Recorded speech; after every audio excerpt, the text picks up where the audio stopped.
프랑스의 대혁명 기념일이자 공휴일인 14일 밤 프랑스 남부 해안 도시 니스에서 대형 트럭이 축제를 즐기는 군중을 덮쳐 최소 84명이 사망하고 202명이 부상했습니다. 테러 용의자로 지목된 튀니지 출신 모하메드 라후에류 브렐 차량에서 발견된 신분증 확인 결과 그는 니스에 사는 튀니지, 프랑스 이중 국적자였습니다. 테러 배후는 특정되지 않았지만 테러범이 사망 전에 신은 위대하다를 외친 것으로 알려졌다는 현지 보도가 나온 점으로 미뤄 IS의 소행으로 추정되고 있습니다. 제2차 세계대전 당시 일본군이 강제 동원한 위안부 역사를 적시한 캘리포니아주 공립고교 역사사회 교과서 교과과정 지침 개정안이 캘리포니아주 교육위원회에서 만장일치로 통과됐습니다. 북핵 폐기 1000만인 서명운동본부가 14일 뉴욕을 방문해 뉴욕 뉴저지 지부를 출범했습니다. 조국의 평화를 지키는 일에 해외 동포들도 뜻을 하나로 모아달라는 취지에서입니다. 뉴욕시에서 성관계를 통해 여성이 남성에게 지카 바이러스를 감염시킨 첫 사례가 접수됐습니다. 이는 남성이 여성에게만 전염시킬 수 있다는 종전의 인식을 깬 첫 번째 사례입니다. 영국의 유럽연합 탈퇴 브렉시트나 미 공화당의 사실상 대선 후보인 도널드 트럼프가 주장하는 국경장벽으로 대표되는 보호주의의 새로운 부상이 세계 경제 위협 요인으로 작용하고 있다고 크리스틴 라가르드 국제통화기금 총재가 경고했습니다. 시청자 여러분 안녕하십니까? KBTV 뉴스투데이를 시작합니다. 프랑스의 대혁명 기념일이자 공휴일인 14일 밤 프랑스 남부 해안도시 니스에서 대형 트럭이 축제를 즐기는 군중을 덮쳐 최소 84명이 사망하고 202명이 부상했습니다. 부상자 가운데 최소 50여 명은 상태가 위중한 것으로 알려져 사망자 수가 더 늘어날 것으로 보입니다. 이날 테러는 지난해 11월 13일 금요일 밤 프랑스 파리의 극장과 식당, 경기장 주변에 IS 추종 세력이 테러를 벌여 130명이 숨진 후 최악으로 기록될 전망입니다.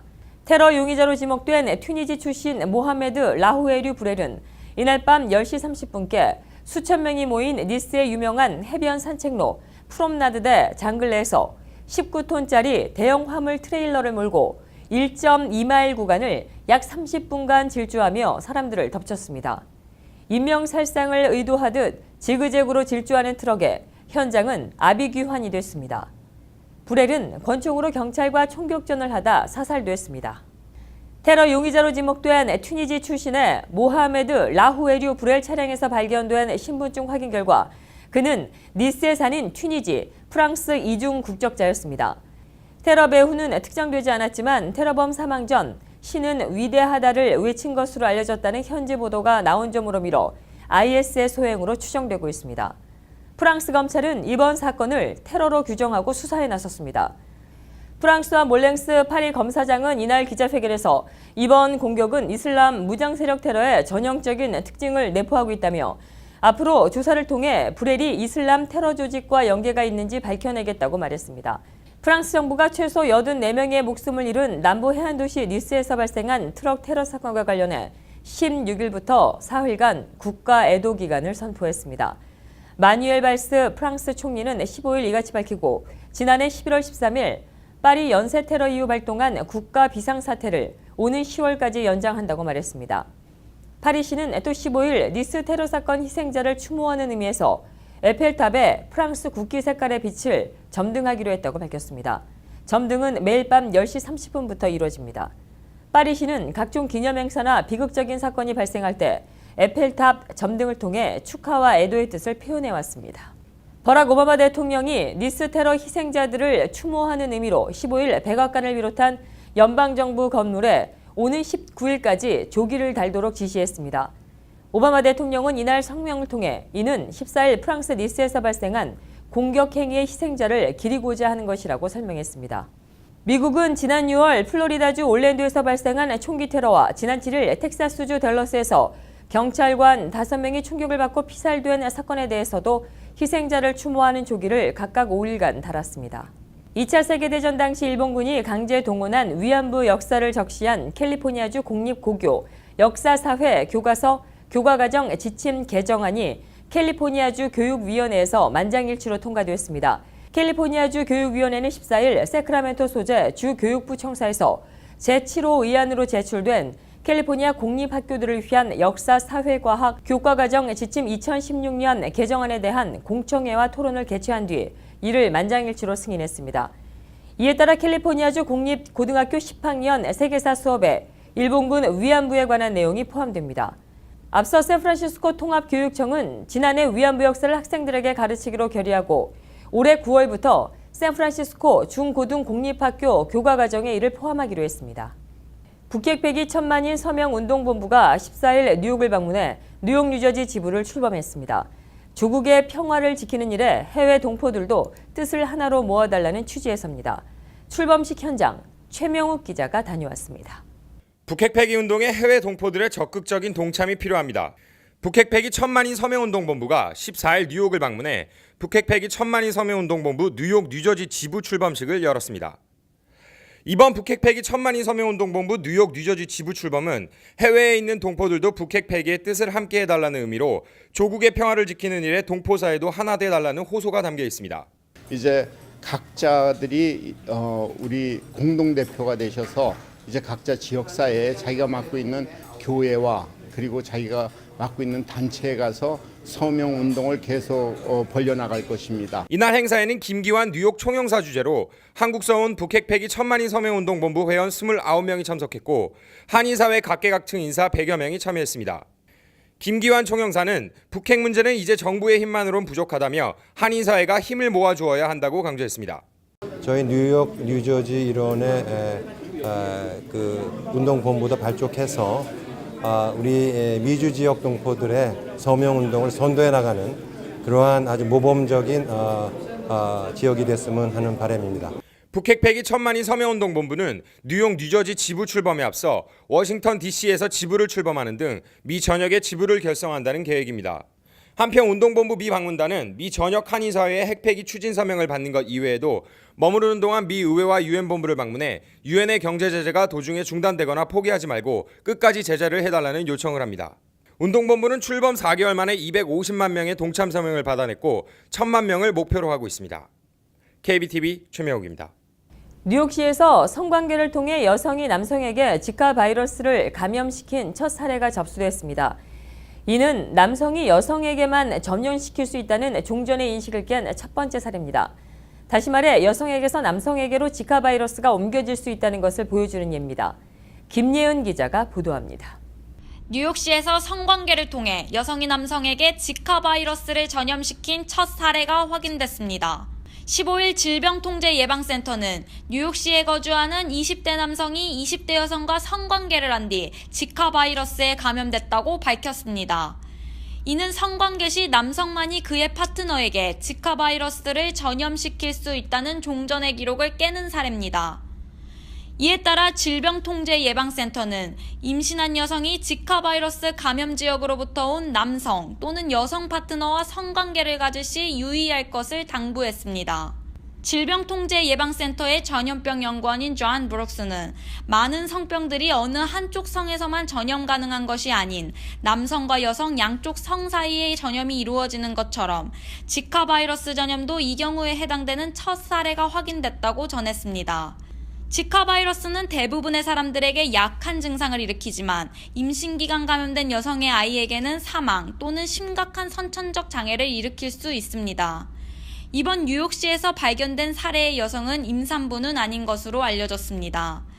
미국 내에서 지카 바이러스 감염 경로는 모기로부터 직접 감염된 기록은 없었고 대부분 성접촉을 통해 전염된 사례라고 질병통제예방센터 관계자는 전했습니다. KBTV 김예은입니다. 한식당에 가서 메뉴를 펼쳐보면 종종 음식의 영문법 표기가 맞지 않은 것을 확인할 수 있습니다. 한식의 세계화를 위해서는 그 기초라고 할 수 있는 한식당 메뉴판 영문 표기법 1원화부터 시작해야 한다는 목소리가 나옵니다. 최명욱 기자가 취재했습니다. 한식점들이 밀집한 뉴욕 일대의 먹자골목. 한류 바람을 타고 한식에 대한 관심이 높아지면서 한식을 접하려는 외국인들을 쉽게 만나볼 수 있습니다. 그러나 한식당의 메뉴판 표기법이 통일돼 있지 않아 한식에 대한 정확한 이해를 하는 것은 여간 어려운 일이 아닙니다. 한식의 영문화 표기법이 제각각으로 표기되어 있기 때문입니다. 그래서 이제 설명을 하는 데 있어가지고 외국분들이 이제 이해를 할 수 있게 설명한다는 거, 그 표현을 한다는 게 쉽지는 않더라고요. 현재 한식 메뉴 외국어 표기법과 관련해 메뉴명이 표준화된 것은 200여 개. 한식의 종류와 다양성에 비해 턱없이 모자른 수치입니다. 메뉴판 한식 표기 사정이 이렇다 보니 외국 손님들에게 한식을 추천하거나 설명해주기 어려운 상황입니다. 한식 단어와 영문 표기법이 맞지 않거나 단어의 한계로 인한 표현 방법이 없기 때문입니다. 순대 소세지라고밖에 표현을 못 하거든요. 근데 외국분들은 사실 식감이라던가 소세지하고 식감은 또 많이 틀리니까 그래서 시켜놓고 못 드시는 경우가 좀 있었던 것 같아요. 한식을 찾는 외국 사람들의 수요가 증가하면서 중국어를 추가한 메뉴판을 만든 식당도 등장했습니다. 지속적으로 개발되는 새로운 메뉴에 대응하기 위한 새로운 표기법 제정도 함께 이루어져야 합니다. 그러나 무엇보다 한식 세계화의 기초가 되는 한식당 메뉴판 표기법의 일원화가 시급히 이루어져야 합니다. KBTV 최명욱입니다. H마트가 뉴저지 파라무스에 진출합니다. 개장 시점은 내년 초며 위치는 루트 17 북쪽 방향 스트립 센터 안에 구 스테이플스 자리입니다. 보도에 김예은 기자입니다. 미국 내에서 가장 빠르게 성장세를 보이고 있는 H마트가 뉴저지 파라무스에 진출합니다. 15일 노스저지닷컴은 H마트가 2017년 뉴저지 파라무스 루트 17 북쪽 방향 스트립 센터 내 새로운 체인점을 오픈한다고 보도했습니다. 이 보도에 따르면 H마트는 늦어도 내년 초 개장할 계획이며 H마트 측은 이로 인해 더 많은 북부 뉴저지 고객을 유치할 것으로 기대한다고 전했습니다. H마트가 입점하는 파라무스 스트립 센터의 위치는 미국 내 가장 성공한 쇼핑몰 중 하나인 뉴저지 웨스트필드 가든 스테이트 플라자 몰 맞은편 도로 앞입니다. 이 도로는 하루에만 10만 대가 넘는 차량이 통행하고 있습니다. H마트 파라무스점은 뉴저지 동부 버겟 카운티 지역의 잉그루드, 레오니아, 리틀페리, 리치필드, 포트리의 두 곳의 체인점에 이어 7번째 체인점입니다. 노스저지닷컴 보도에 따르면 권일련 H마트 대표는 H마트 파라무스점을 매우 현대적이고 감각적인 내부 디자인으로 오픈할 것이며 특히 양질의 푸드코트를 제공해 뉴저지 주민들의 약속 장소로도 손색이 없도록 하겠다고 전했습니다. KBTV 김예은입니다.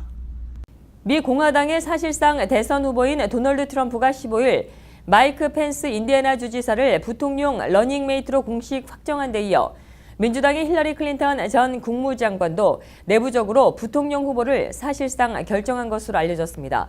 클린턴 전 장관은 내주 오하이오주 클리블랜드에서 열리는 공화당 전당대회 직후 부통령 후보를 발표할 것으로 예상된다고 CNN 방송이 보도했습니다. 부통령 후보로는 케인 의원이 점쳐지고 있습니다. 미 언론은 전날 노던 버지니아 커뮤니티 칼리지 애난델 캠퍼스에서 열린 클린턴 전 장관과 케인 의원의 합동 유세를 거론하며 케인 의원이 부통령 후보 자리를 꿰찰 것이라고 예상했습니다. 케인 의원은 하버드대 로스쿨을 나왔으며 2012년 중간선거 때 연방의회 상원에 입성해 군사위, 외교위 소속으로 활동하고 있습니다. 영국의 유럽연합 탈퇴 브렉시트나 미 공화당의 사실상 대선 후보인 도널드 트럼프가 주장하고 있는 국경 장벽으로 대표되는 보호주의의 새로운 부상이 세계 경제의 위협 요인으로 작용하고 있다고 크리스틴 라가르드 국제통화기금 IMF 총재가 경고했습니다. 라가르드 총재는 14일 미 정책 연구기관 글로벌 개발센터 강연에서 우리 모두에게 도움이 됐던 국제적 협력이 전 세계에서 배척받으려는 조짐은 현재 우리가 직면한 가장 큰 위협 요인이라고 주장했습니다. 라가르드 총재는 이어 보호주의와 포퓰리즘이 세계적으로 번지게 되면 저소득 개발도상국이 가장 큰 타격을 입을 것이라고 우려했습니다. 워린 버핏 버크셔 해서웨이 회장이 빌 게이츠 자선재단 등에 총 28억 6천만 달러의 거액을 기부했습니다. 버핏은 버크셔 해서웨이 주식을 빌앤드 멀린다 게이츠 재단과 자신의 가족 재단 등 총 5곳에 기부했다고 월스트리트저널이 14일 보도했습니다. 이번 기부 결정은 버핏이 2006년도에 한 약속에 따른 것입니다. 당시 버핏은 자신이 소유한 버크셔 해서웨이 주식의 85%를 게이츠 재단에 기부하겠다고 밝혔었습니다. 버핏 회장은 포브스가 꼽은 세계에서 세 번째로 부유한 인물로 총 재산이 608억 달러에 이르는 것으로 알려졌습니다. 이어서 한인사회와 미국 사회 단신 전해드립니다.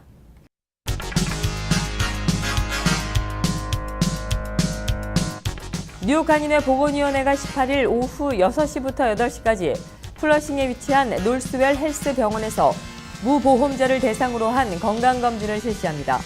놀스웰 헬스는 플러싱 퀸즈 크로싱 빌딩 4층에 위치하고 있습니다. 진료 과목은 심장내과와 일반내과, 한방진료, 외과 등입니다. 종이문화재단 세계종이접기연합이 한국 시간 15일 한국어진흥재단과 한국의 종이접기 세계화에 협력한다는 내용의 업무 협약을 체결했습니다. 두 기관은 미국 내 초중고등학교 교사들을 위한 대한민국 종이접기 강사 과정을 운영하고 학생들에게는 대한민국 어린이, 청소년 종이접기 마스터 급수 교실 등을 개설합니다. 네이버의 자회사인 라인이 뉴욕 증시에 성공적으로 데뷔했습니다.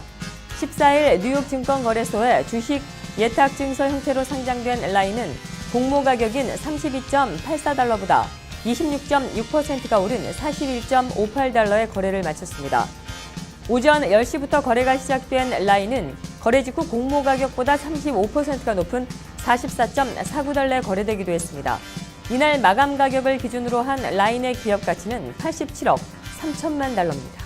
연방수사국 FBI가 지난달 12일 플로리다주 올랜도 게이 나이트클럽에서 사상 최악의 총기 참사를 자행한 아프가니스탄계 미국인 테러범 오마르 마틴을 10개월 동안 조사하고도 이렇다 할 단서를 잡지 못한 것으로 드러났습니다. FBI의 테러 감시 대상자 명단에서 벗어난 마틴은 순위파 급진주의 무장단체인 IS의 충성을 맹세하고 무차별로 총기를 난사해 49명을 살해하고 경찰에 사살도 했습니다. 선풍적인 인기를 끌고 있는 증강현실 게임 포켓몬고가 미 대선전에도 등장했습니다. 힐러리 클린턴 민주당 대선 후보 측은 포켓몬고 이용자를 겨냥해 16일 오후 1시에서 2시 오하이오주 메디슨 공원 포켓스탑 겸 체육관에서 힐러리를 홍보하겠다고 밝혔다고 미 온라인 매체 복스가 14일 보도했습니다. 캠프 측은 포켓몬고를 이용한 선거전이 1980년대 이후 태어난 밀레니엄 세대 유권자들에게 다가가는 기회가 될 것으로 내다봤습니다. 미국에서 불특정 다수를 향한 무차별 총격 참사가 반복되고 총기 사고 소식이 끊이지 않고 있는 가운데 연일 수많은 인파가 모이는 프로야구 경기장에서 대형 사건의 발생에 대비한 가상훈련이 펼쳐졌습니다. 시카고시 당국은 14일 오전 7시부터 오후 2시까지 프로야구 유명 구단 시카고 컵스의 홈구장인 리글리필드에서 대형 총기 사고 대처 훈련을 실시했습니다. 이번 가상훈련은 언론 취재도 허용되지 않는 삼엄한 상태에서 진행됐고 이로 인해 경기장 주변 일부 구간의 도로 교통도 통제됐습니다. 미 100대 도시 중에 주택과 사무실의 임대료가 가장 높은 샌프란시스코의 아파트 월세가 전월 대비 소폭 하락했습니다. 샌프란시스코는 최근 수년 동안의 투자 호황과 아파트 공급 부족으로 임대료가 급속히 올랐으나 올해 들어 대규모 재개발 사업이 잇따라 완료돼 아파트 공급이 다소 늘면서 임대료가 하락한 것으로 풀이됩니다. 14일 미 부동산 정보업체인 전보닷컴에 따르면 지난달 샌프란시스코의 방 한 칸 아파트 임대료는 3,510달러였습니다. 이는 전월 대비 2.2%가 내리고 전년 동기 대비는 0.6%가 오른 것입니다. 미국 내 2위인 뉴욕 맨해튼의 6월 아파트 임대료는 방 한 칸짜리가 전달 대비 1.8% 내린 3,190달러, 전년 대비로는 한 칸짜리가 2.9%가 상승했습니다. 15일 국제유가는 미국과 중국의 거시경제 지표가 좋게 나타난 영향으로 상승했습니다. 뉴욕 상업거래소에서 서부 텍사스산 원유 8월 인도분은 전날보다 27센트가 오른 배럴당 45.95달러에 마감했습니다. 주간 단위로도 1.2%가 올랐습니다. 런던 ICE 선물시장의 9월 인도분 브렌트유도 전 거래일보다 18센트가 높은 배럴당 47.55달러 선에서 움직이고 있습니다. 계속해서 뉴욕과 뉴저지 날씨 전해드립니다.